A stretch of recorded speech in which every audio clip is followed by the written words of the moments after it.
Maritas Ong and family, Ricardo Maria Santos and family, Lucena Ariel Veloria and family, Austria and Kiling families, June and Vicky Alngog and family, Asi Bumanlag, Herma Espiritu and family, Patrick Ryan and Karen Kapay, Espiritu and family,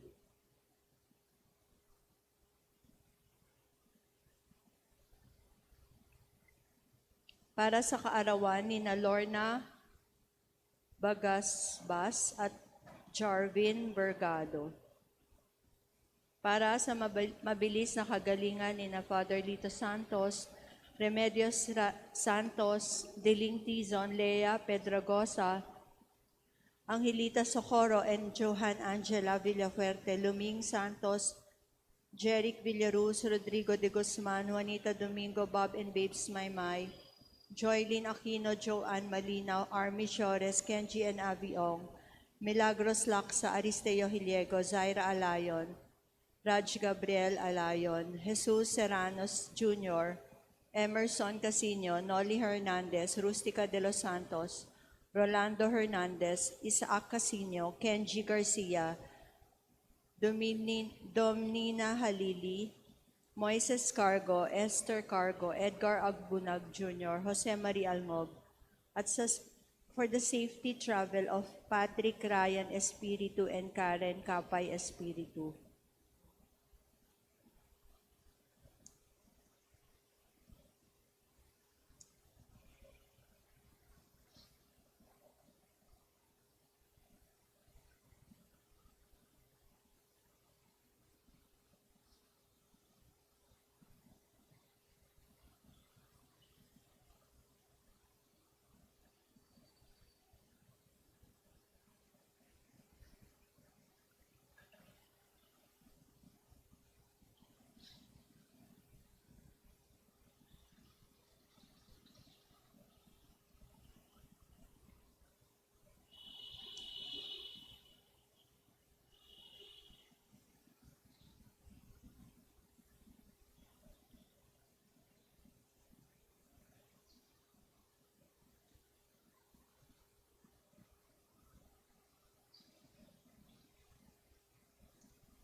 Ngayon po ay ika-32 linggo sa karaniwang panahon.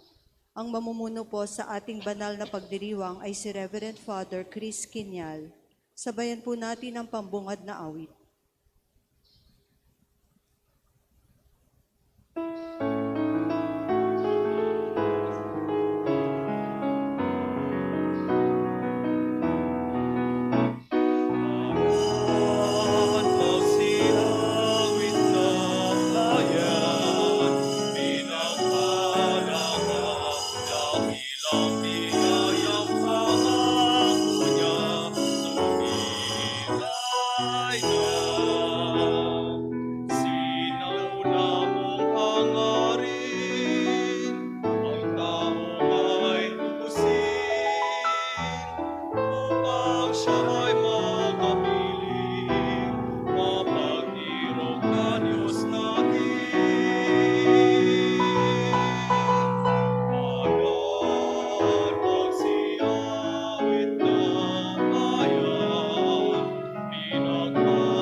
Tayo tinipon sa ngalan ng Ama at ng Anak at ng Espiritu Santo. Amen. Sumainyo ang Panginoon. At sumaiyo rin. Mga kapatid, itinuturo sa atin ng talinghaga ng 10 dalaga na ang pagpaliban sa mga bagay na dapat nating harapin at ang pagsasabi na bahala na ay ikapapahamak ng ating buhay espiritual.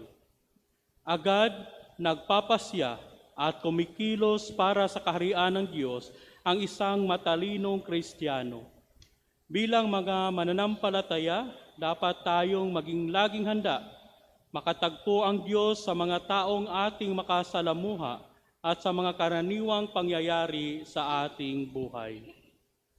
Mga kapatid, aminin natin ang ating mga kasalanan upang tayo maging marapat sa pagdiriwang ng banal na gahain, nagdudulot ng kapatawaran ng may kapal. Panginoon, nagkasala kami sa iyo. Panginoon, kaawaan mo kami. Kaya naman, Panginoon, ipakita mo ang pag-ibig mong wagas. Kami ay lingapin at sa kahirapan ay iyong iligtas. Kawan tayo ng makapangyarihang Diyos, patawarin tayo sa ating mga kasalanan at patnubayan tayo sa buhay na walang hanggan. Amen. Papuri sa Diyos sa kaitaasan.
Manalangin tayo.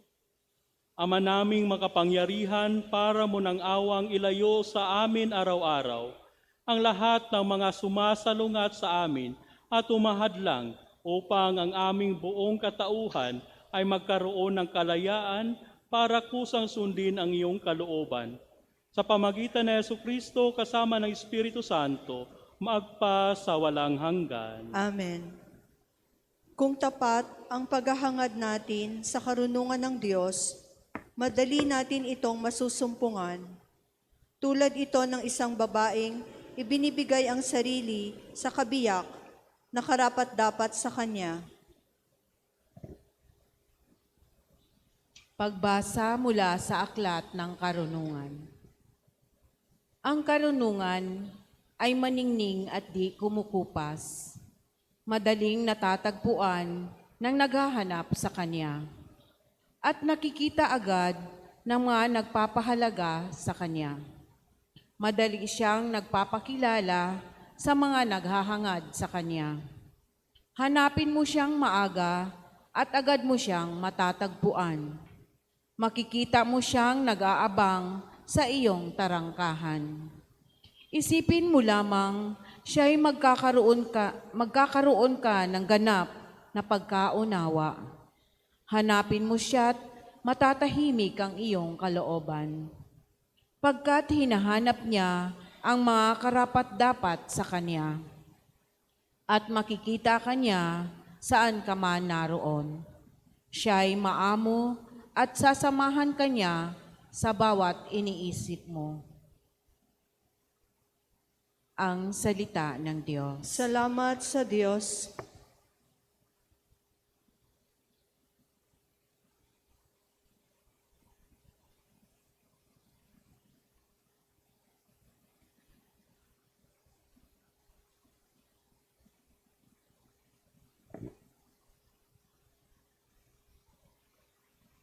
Aking kinasasabikan, Panginoon, ikaw lamang. Aking kinasasabikan, Panginoon, ikaw lamang. O Diyos, ikaw ang aking Diyos na lagi kong hinahanap. Ang uhaw kong kaluluwa'y tanging ikaw yaong hangad. Para akong tuyong lupa na tubig ang siyang lunas. Aking kinasasabikan, Panginoon, ikaw lamang. Bayaan mong sa sangtuaryo sa lugar na dakong banal. Ikaw rooy mamasdan ko sa likas mong karangalan. Ang wagas na pag-ibig mo'y higit pa kaysa buhay, kaya ako'y magpupurit, ikaw ang pag-uukulan. Aking kinasasabikan, Panginoon, ikaw lamang. Habang ako'y nabubuhay, ako'y magpapasalamat, at ako'y dadalangin na kamay ko'y nakataas. Itong aking kaluluwa'y kakaing may kasiyahan, magagalak na umaawit ng papuring iaalay. Aking kinasasabikan, Panginoon, ikaw lamang. Laman ka ng gunita ko samantalang nahihimlay, magdamag na ang palaging iniisip ko ay ikaw, pagkat ikaw sa tuwina ang katulong na malapit, sa lilim ng iyong pakpak, galak akong umaawit. Aking kinasasabikan, Panginoon, ikaw lamang. Binibigyang lakas ng loob ni San Pablo ang mga nagluluksa sa pamamagitan ng kanyang pagtuturo hinggil sa muling pagkabuhay. Makakasama rin ng mga nabubuhay ang mga nangamatay sa kaluwalhatian ng pagdating ni Jesus sa itinakdang panahon. Pagbasa mula sa unang sulat ni Apostol San Pablo sa mga taga-Tesalonika. Mga kapatid, ibig naming malaman ninyo ang katotohanan tungkol sa mga namatay, na nang hindi kayo magdalamhati, tulad ng mga taong walang pag-asa. Naniniwala tayong si Jesus ay namatay at muling nabuhay. Kaya naman, naniniwala tayong bubuhayin din ng Diyos ang lahat ng namatay na nananalig kay Jesus upang isama sa Kanya. Ito ang aral ng Panginoon na sinasabi namin sa inyo. Pagparito ng Panginoon, tayo mga buhay ay hindi mauuna sa mga namatay na. Sa araw na iyon, kasabay ng malakas na utos ng tinig ng arkanghel at ng tunog ng trumpeta ng Diyos, bababa ang Panginoon mula sa langit. Bubuhayin muna ang mga namatay na nananalig kay Kristo. Pagkatapos, tayo mga buhay pa ay titipunin niya sa ulap at isasama sa mga binuhay upang salubungin sa papawirin ang Panginoon. Sa gayoy makakapiling niya tayo magpakailanman. Kaya nga, mag-aliwan kayo sa pamamagitan ng mga aral na ito. Ang salita ng Diyos. Salamat sa Diyos. Parangalan po natin ang mabuting balita ng Panginoon.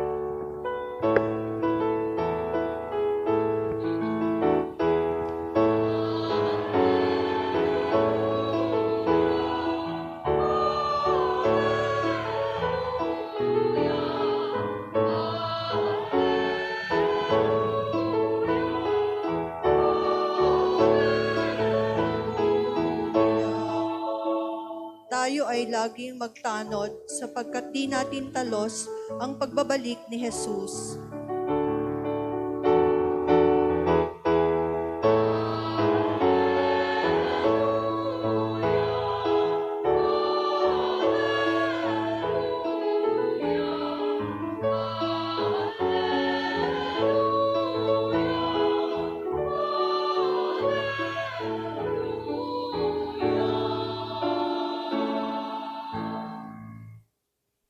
Sumainyo ang Panginoon. At sumaiyo rin. Ang mabuting balita ng Panginoon ayon kay San Mateo. Papuri sa iyo, Panginoon.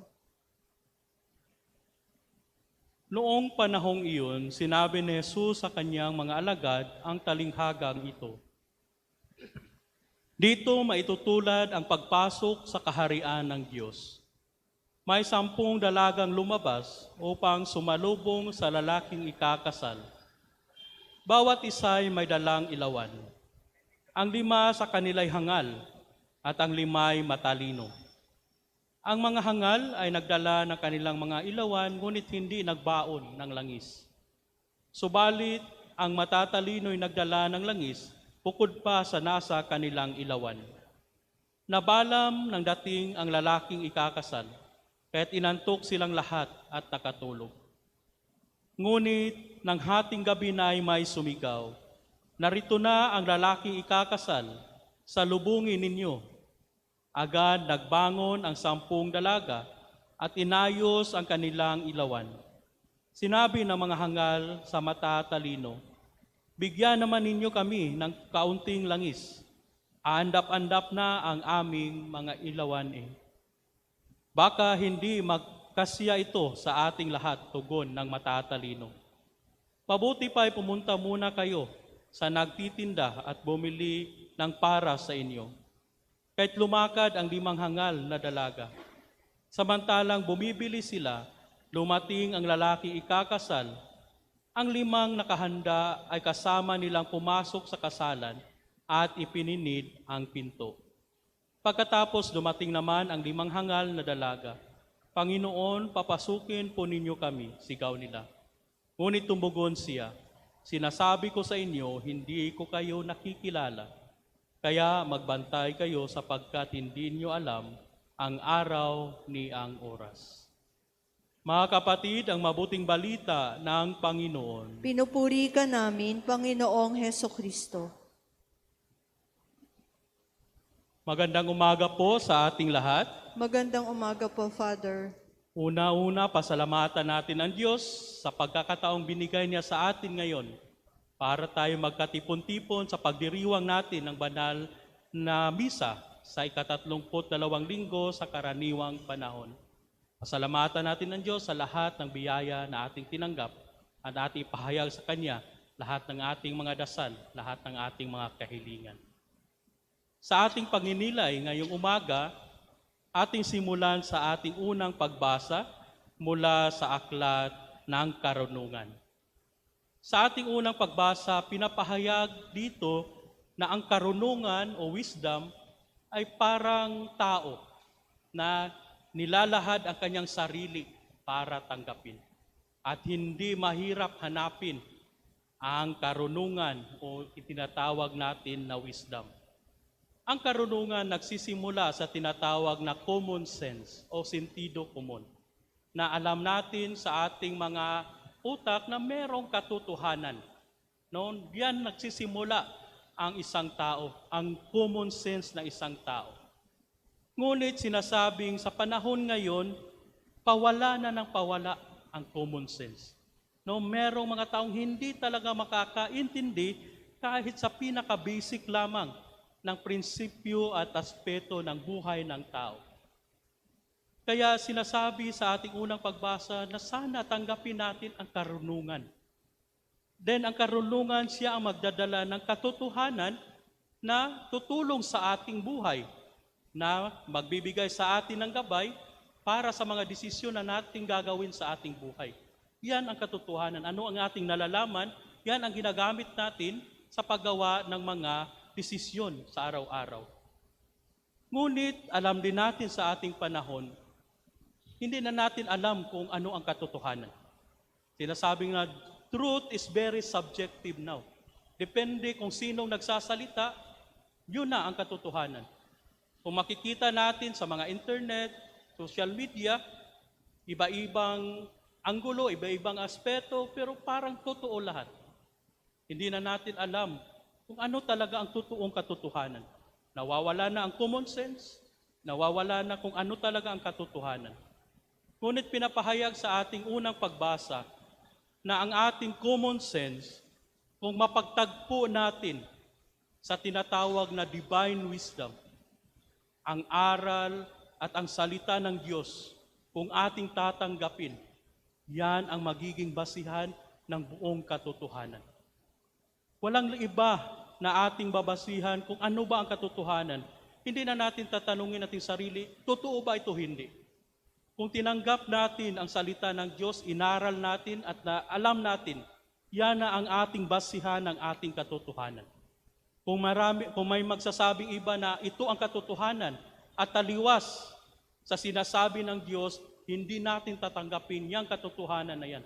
Dahil alam natin, meron tayong basihan sa ating katotohanang pinapaniwalaan.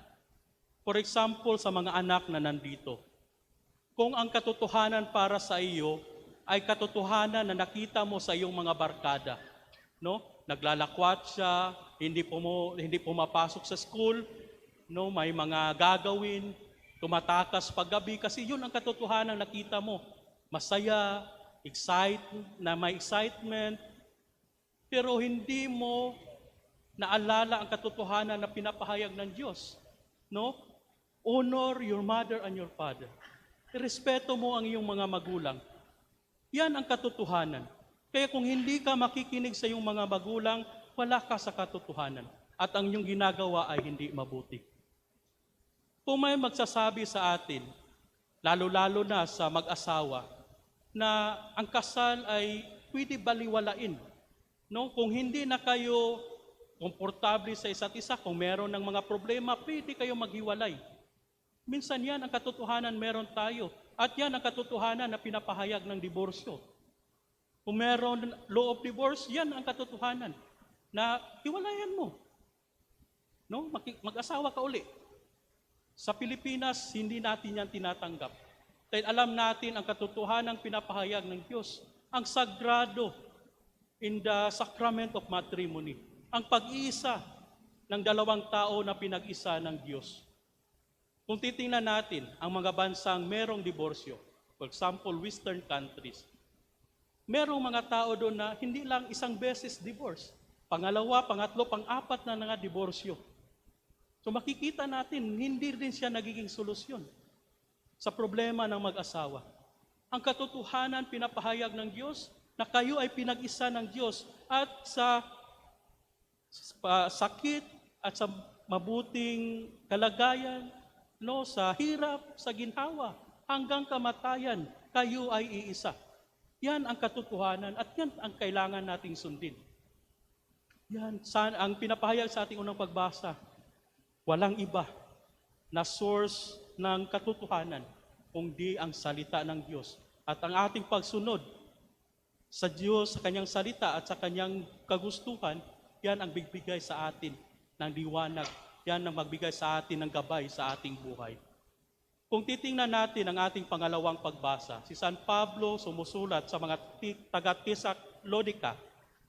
Pinapahayag ni San Pablo ang mga katotohanan tungkol sa buhay at tungkol sa kamatayan. Pinapahayag ni San Pablo na kung mamamatay ay isang tao, hindi ito ang katapusan ng kanyang buhay. Bugkos ito ang simula ng buhay na walang hanggan. Kaya sinasabi ni San Pablo, yes, masakit ang mawala ng isang mahal sa buhay, ngunit dapat hindi tayo mawalan ng pag-asa. Dahil si Jesus ay muling nabuhay, yan ang katotohanan na kailangan nating paniwalaan. At ang muling pagkabuhay ni Jesus ay ating muling pagkabuhay. Yan ang katotohanan. At yan ang ating paniniwala. Gayon din sa ating sariling buhay. Ang ating buhay dito sa mundo ay karugtong lamang sa buhay pagkatapos ng buhay natin dito sa mundo. Kaya ano ang ating gagawin dito sa mundo, yun ang ating dadalhin papunta sa buhay na walang hanggan. Kung ating ginagawa dito sa mundo ay masama, then mahihirapan tayo sa pagpatuloy sa ating buhay. Kailangan na sana dito sa mundo, isabuhay natin ang ating buhay na nakasunod sa kalooban ng Diyos. Dahil ito na yung magdadala sa atin patungo sa buhay na walang hanggan. Madaling paglalakbay dahil ito ay tuloy-tuloy lamang na paglalakbay. Kung titingnan natin ang ating ebanghelyo ngayong linggo, dito may talinghaga tungkol sa 10 dalaga. Bakit dalaga?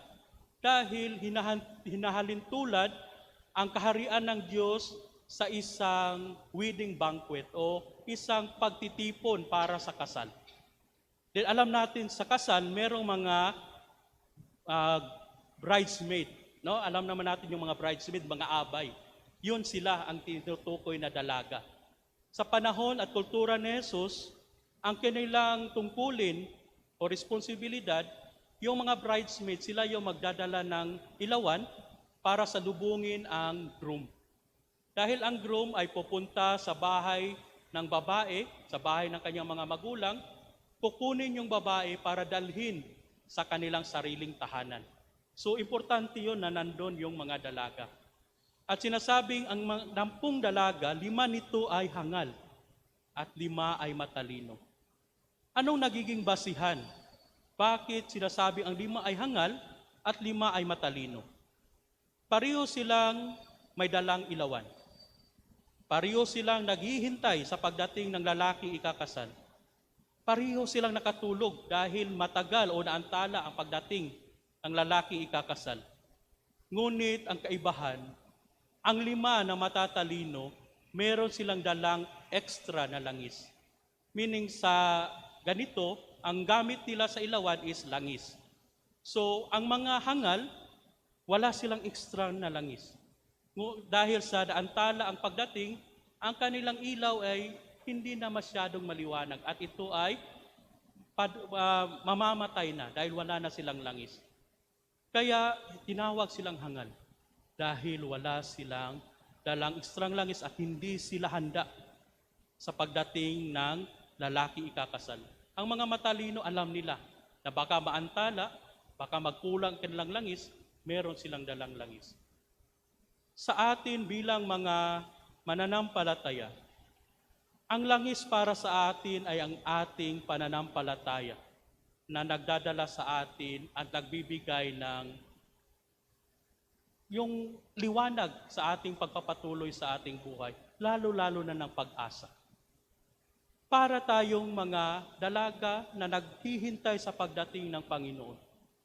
Ang tanong sa atin, tayo ba ay tulad ng mga hangal o tulad ng mga matalino? Meron ba tayong dalang ekstra na langis?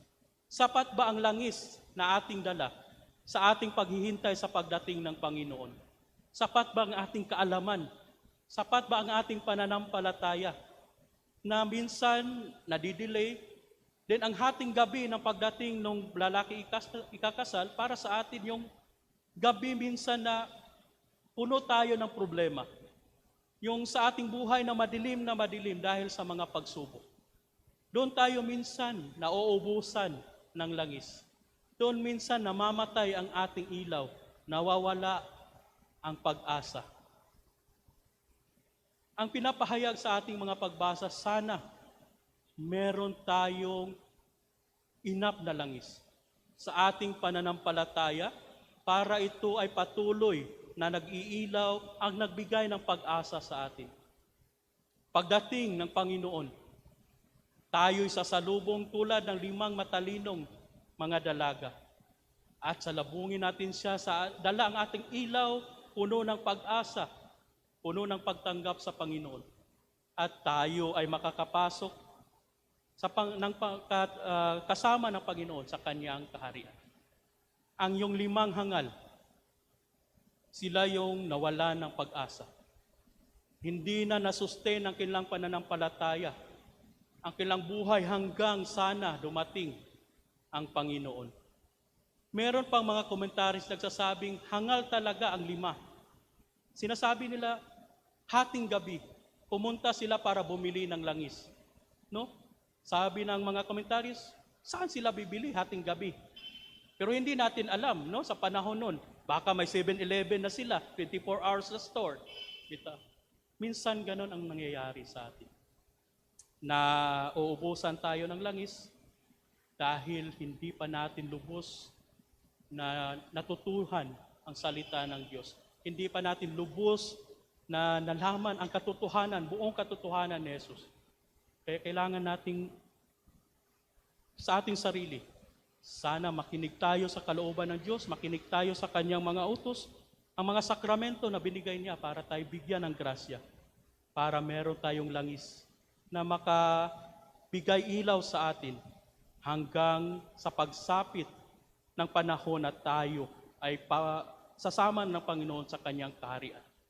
Dapat lagi tayong handa. Sana busugin natin ating isip at puso sa katotohanang pinapahayag ng Panginoon. Amen.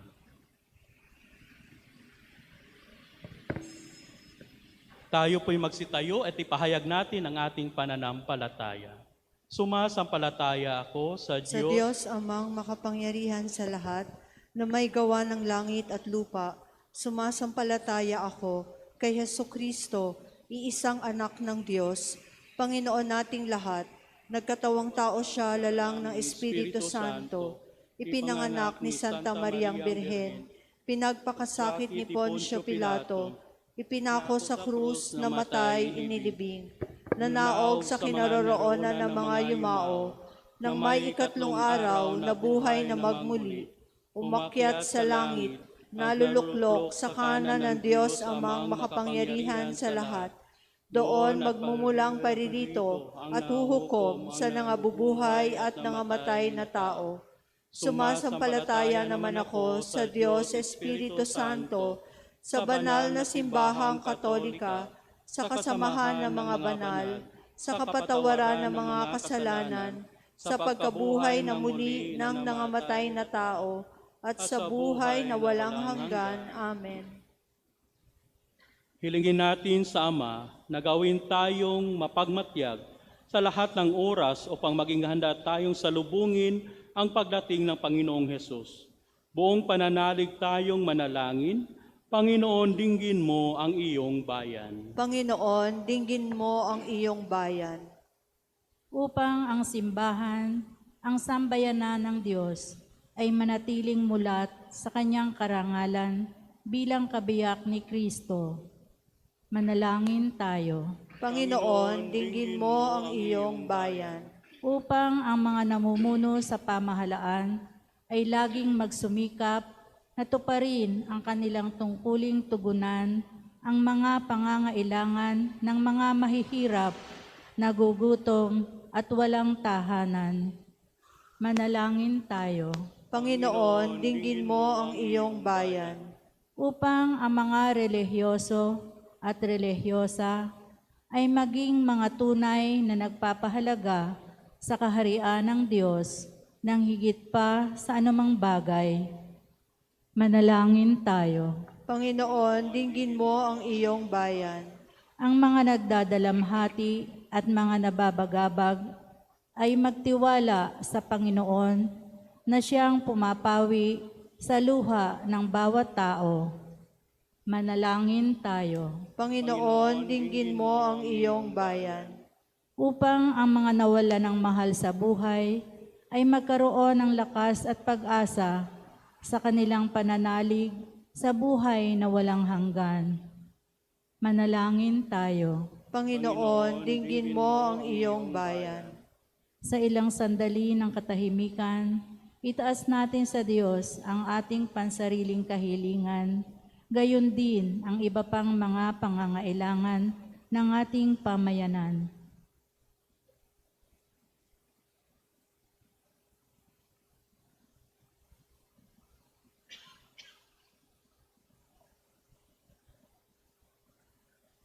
Manalangin tayo. Panginoon, dinggin mo ang iyong bayan. Panginoon, dinggin mo ang panalangin ng iyong bayan. Panatilihin mo kaming tapat sa iyo upang maging karapat-dapat kaming makibahagi sa iyong kaluwalhatian ngayon at magpakailanman. Amen.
Tanggapin nawa ng Panginoon itong paghahain sa iyong mga kamay sa kapurihan niya at karangalan, sa ating kapakinabangan at sa buong sambayanan niyang banal. Ama naming lumikha, kalugdan mo ang paghain ng mga natitipon dito upang ang aming ginaganap na pag-aalay ng sarili ng anak mo ay aming pakinabangan sa kanyang pamamagitan kasama ng Espiritu Santo magpa sa walang hanggan. Amen. Sumainyo ang Panginoon. At sumaiyo rin. Itaas sa Diyos ang iyong puso at diwa. Itinaas na namin sa Panginoon. Pasalamatan natin ang Panginoong ating Diyos. Marapat na siya ay pasalamatan. Ama naming makapangyarihan, tunay ngang marapat na ikaw ay aming pasalamatan sa pamagitan ni Hesukristo na aming Panginoon. Siya ang salitang katuwang mo at kapiling noong ang lahat ng umiiral ay iyong likhain. Siya'y sinugo mo para kami sa gipit palayain, kaya't siya'y kinalingan ng mahal na birhen na kanyang naging inang totoo. Sa kapangyarihan ng Espiritu Santo, inako niyang sundin ang loob mo at kamtin ang sambayanang banal para sa iyo. Pinagtiisan niyang iuna sa krus ang kanyang mga kamay upang magwakas ang kamatayan at mahayag ang pagkabuhay. Kaya kaisa ng mga anghel na nagsisiawit ng papuri sa iyo, nang walang humpay sa kalangitan, kami nagbubunyi sa iyong kadakilaan.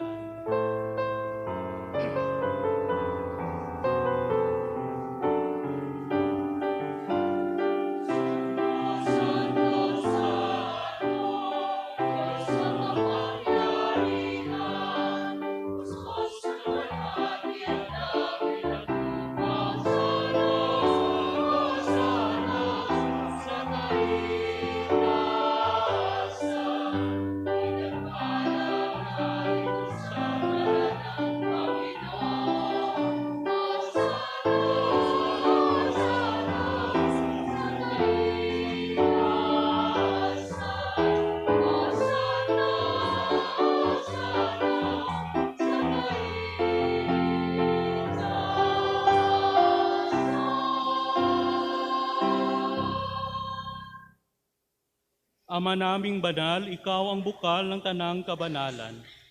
Kaya sa pamagitan ng iyong Espiritu, gawin mong banal ang mga kaloob na ito upang para sa amin maging katawan at dugo ng aming Panginoong Heso Kristo. Bago niya pinagtiisang kusang loob na maging handog, hinawakan niya ang tinapay, pinasalamatan kanya, pinaghati-hati niya iyon, iniabot sa kanyang mga alagad at sinabi, "Tanggapin niyong lahat ito at kanin, ito ang aking katawan na ihahandog para sa inyo."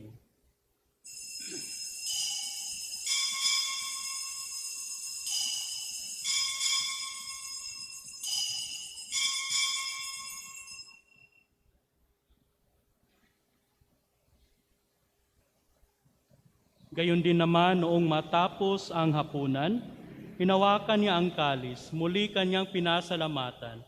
Iniabot niya ang kalis sa kanyang mga alagad at sinabi, "Tanggapin niyong lahat ito at inumin, ito ang kalis ng aking dugo, ng bago at walang hanggang tipan.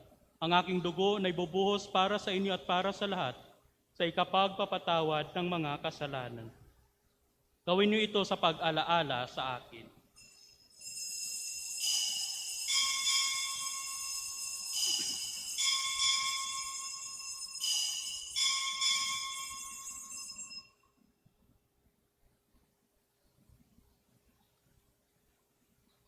Ipagbunyi natin ang misteryo ng pananampalataya.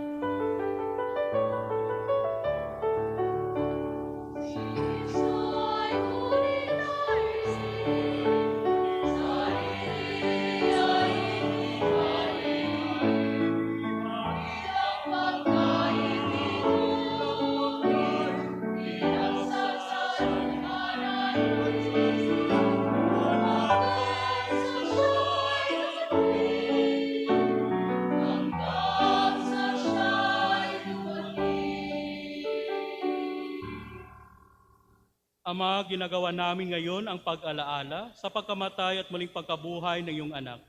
Kaya tinaalay namin sa iyo ang tinapay na nagbibigay buhay at ang kalis na nagkakaloob ng kaligtasan. Kami nagpapasalamat dahil kami yung minarapat na tumayo sa harap mo para maglingkod sa iyo. Isinasamo namin kami magsasalo-salo sa katawan at tugo ni Kristo ay mabuklod sa pagkakaisa sa pamagitan ng Espiritu Santo. Ama, lingapin mo ang iyong simbahang laganap sa buong daigdig. Puspusin mo kami sa pag-ibig kaysa ni Francisco na aming Papa, Ande Roberto na aming Obispo at sa Tanang Kaparian. Alahanin mo rin ang mga kapatid naming nahimlay na may pag-asang sila'y muling mabubuhay, gayon din ang lahat ng mga pumanaw. Kawaan mo sila at patuloyin sa iyong kaliwanagan. Kawaan mo't pinapating kaming lahat na magkasalo sa iyong buhay na walang wakas, kaysa ng mahal na Birheng Maria na Ina ng Diyos, kaysa ni San Jose na kanyang esposo, kaysa ng mga apostol at ng lahat ng mga banal na namuhay dito sa daigdig ng kalugod-lugod sa iyo. Kay pagdiwang nawa namin ang pagpupuri sa ikararangal mo sa pamagitan niyong anak na aming Panginoong Heso Kristo.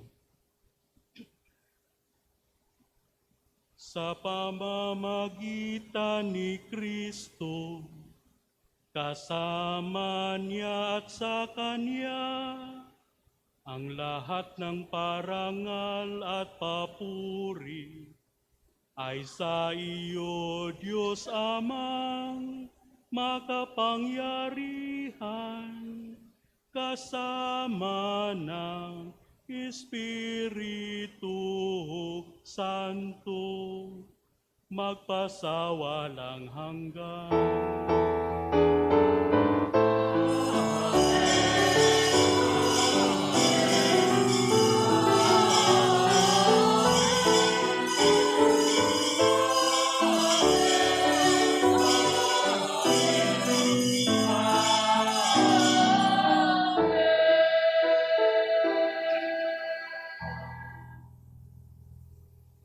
Sa tagubilin ng mga nakagagaling na utos at turo ni Jesus na Panginoon natin at Diyos, ipahayag natin ng lakas loob.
Hiniling namin kami adya sa lahat ng masama, pagkalooban ng kapayapaan araw-araw, iligtas sa kasalanan at ilayo sa lahat ng kapahamakan, samantalang aming pinanabikan ang dakilang araw ng pagpapahayag ng tagapagligtas naming si Heso Kristo.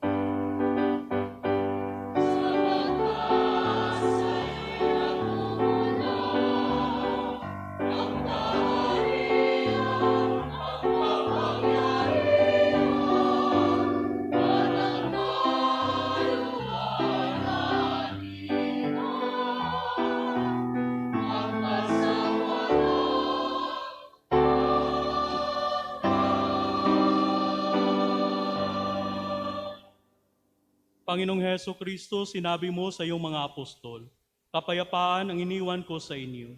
Ang aking kapayapaan ang binibigay ko sa inyo. Tunghayan mo ang aming pananampalataya at huwag ang aming pagkakasala. Pagkalooban mo kami ng kapayapaan pagkakaisa ayon sa iyong kalooban, kasama ng Espiritu Santo magpa sa walang hanggan. Amen. Ang kapayapaan ng Panginoon ay laging sumainyo. At sumaiyo rin. Magbigayan kayo ng kapayapaan sa isa't isa. Peace be with you.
Ito ang kordero ng Diyos, ito ang nag-alis ng kasalanan ng sanlibutan.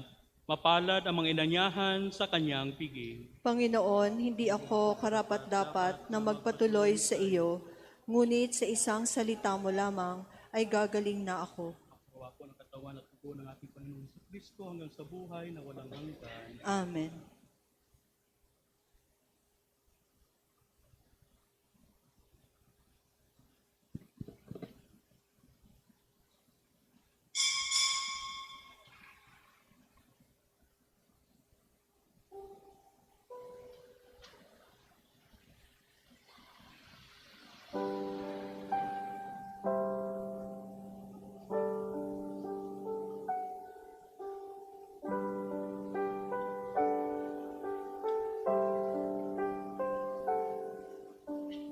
I will come to you in the silence. I will lift you from all your fear.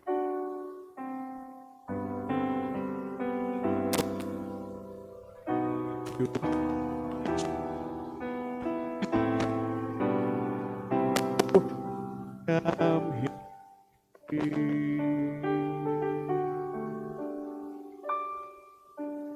I am hope for all who are hopeless. I am eyes for all who long to see.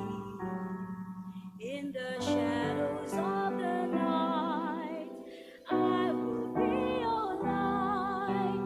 Come and rest in me.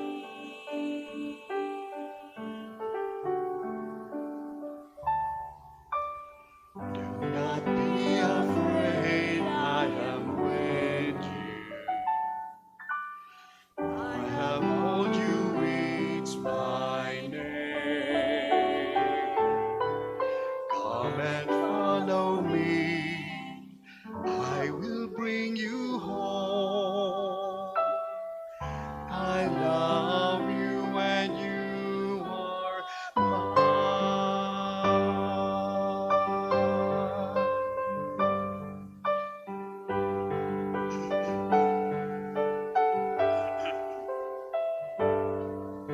I am the strength for all the despairing.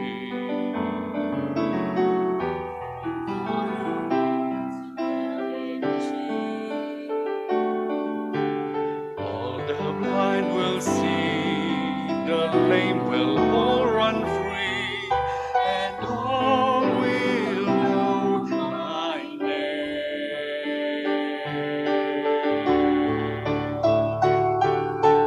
Do not be afraid, I am with you. I have called you, it's my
Magsiluhod po. Panalangin kay San Jose. O pinagpalang San Jose, Dumudulog po kami sa iyong karangalan. Idinadalangin namin sa iyo ang aming parokya at ang buo naming sarili, upang ikaw ang aming maging ama sa tuwina, aming tagakupkop at patnubay sa landas ng kaligtasan. Ipagkamit mo para sa amin ang lalong matibay na kalinisan ng puso, ang lalong maningas na pagnanais sa kabanalan. Bilang pagsunod sa iyo, gagampanan namin ang lahat naming gawain, alang-alang sa lalong ikararangal ng Diyos, at sa pakikiisa sa kamahal-mahalang puso ni Jesus, at kalinis-linisang puso ni Maria. At ikaw, o pinagpalang San Jose, idalangin mo kami at nang kami makabahagi sa kapayapaan at kaaliwan ng iyong magandang kamatayan. Amen. San Jose, aming patron, Ipanalangin mo kami. Panalangin para sa mga yumao. Ama naming mapagmahal, hinahabilin David sa iyo ang aming mga mahal na pumanaw sa buhay na ito. Huwag mo silang pababayaan at pamalagiin mo silang buhay sa iyong piling. Alang-alang sa iyong awa at pag-ibig, patawarin mo na sana ang kanilang mga pagkukulang at nagawang pagkakasala, dala ng kanilang kahinaan. Manatili nawa silang maligaya sa iyong piling, kasama na iyong anak at ng Espiritu Santo, magpa sa walang hanggan. Amen. Ama namin, sumasalangit ka, sambahin ang ngalan mo, mapasa amin ang kaharian mo, sundin ang loob mo, dito sa lupa para ng sa langit.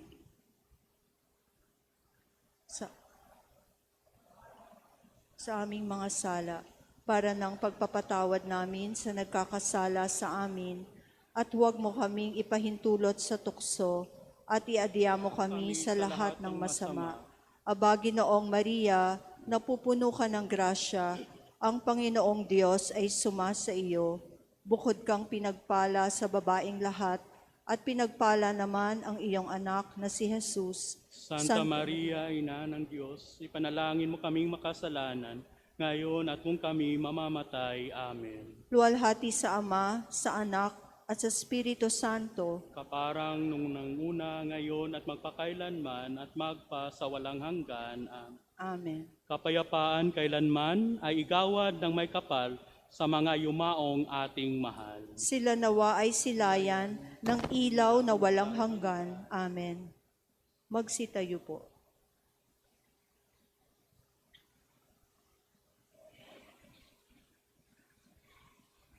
Manalangin tayo. Ama naming mapagmahal, tinatanaw naming utang na loob ang banal na pakikinabang at iniluluhog namin ang Espiritu Santo ay mag-umapaw sa kalooban namin, kanyang tinatigib ng iyong kadakilaan upang ang iyong kagandahang loob ay manatili sa amin palagian. Sa pamagitan ng Jesucristo kasama ng Espiritu Santo, magpa sa walang hanggan. Amen. Sumainyo ang Panginoon. At sumaiyo rin. Magsiyuko kayo habang igagawad ang pagbabasbas. Gawaran nawa kayo ng pagpapala ng mawaing Diyos upang lagi ninyong mapahalagahan ang kanyang karunungan nagdudulot ng kaligtasang walang hanggan. Amen. Gawaran nawa ng katatagan ng Diyos ang inyong pananampalataya na nagsasalig sa kanyang pagmamahal upang mamalagi kayong nagsisikap gumawa ng kabutihan ngayon at magpasa walang hanggan. Amen. Patnubayan nawa ng Diyos ang inyong paglakad sa daang hahantong sa Kanya upang inyong tuluntunin ang landas ng pag-ibig at kapayapaang walang hanggan. Amen. At ang pagpapala ng makapangyarihang Diyos, Ama, Anak at ang Espiritu Santo ay manaog nawa at mamalagi sa inyo magpa sa walang hanggan. Amen. Tapos ng misa, humayo kayo't manatiling handa para sa pagdating ng Panginoon. Salamat sa Diyos. Sa Diyos.